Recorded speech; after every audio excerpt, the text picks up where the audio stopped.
Hello students, today we will read the poem Rain on the Roof and is written by कोट्सकिनी। कोट्सकिनी ने ये लिखी है poem और जो पोएट हैं उन्हें बारिश बहुत पसंद है और बारिश के बारे में ये पोयम है। तो आइए देखते हैं फर्स्ट स्टैंजा।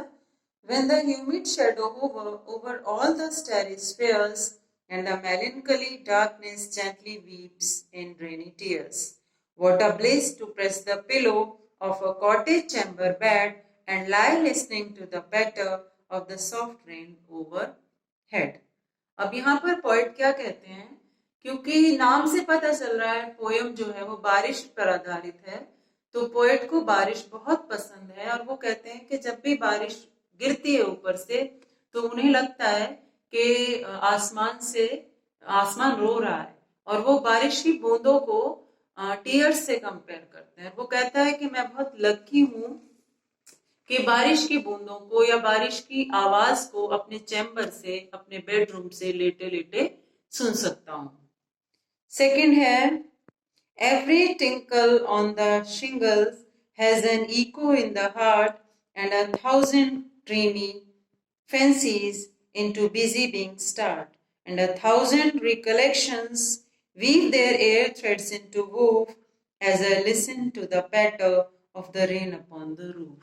अब सेकंड स्टेंजा में पोएट क्या कह रहा है कि जब भी छोटी छोटी बूंदें वुडन फ्लोर पर गिरती हैं तो ये आवाज जब वहां पर होती है तो उन आवाजों की गूंज उनके दिल में होती है, यानी वो आवाज उनके हार्ट में गूंजती है। जैसे ही वो रेन ड्रॉप, बारिश की बूंदों की आवाज सुनते हैं तो पोएट को अपनी पास्ट मेमोरीज याद आ जाती हैं, यानी पिछली यादें उनकी ताजा हो जाती हैं। अब लास्ट स्टेंजा।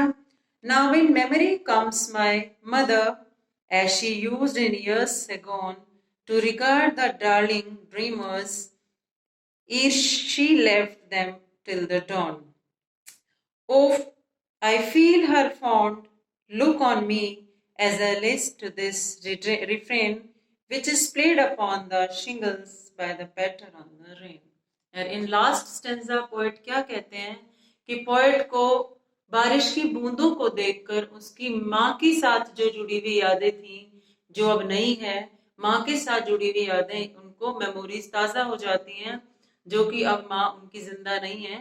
और वो कहते हैं जब हम छोटे छोटे बहन भाई थे और रात भर सो जाते थे तो माँ हमें रात को ऐसे ही देखती रहती थी, हमारा ध्यान रखती थी जिस समय हम रात को सपनों में खोए हुए होते थे। तो वो कहता है जब भी वो बारिश की आवाज सुनते हैं तो उन्हें लगता है कि उनकी माँ उन्हें देख रही है, उनका ध्यान रख रही है, जैसे कि बचपन में देखा करती थी। तो स्टूडेंट्स, ये थी poem rain on the roof. Thank you.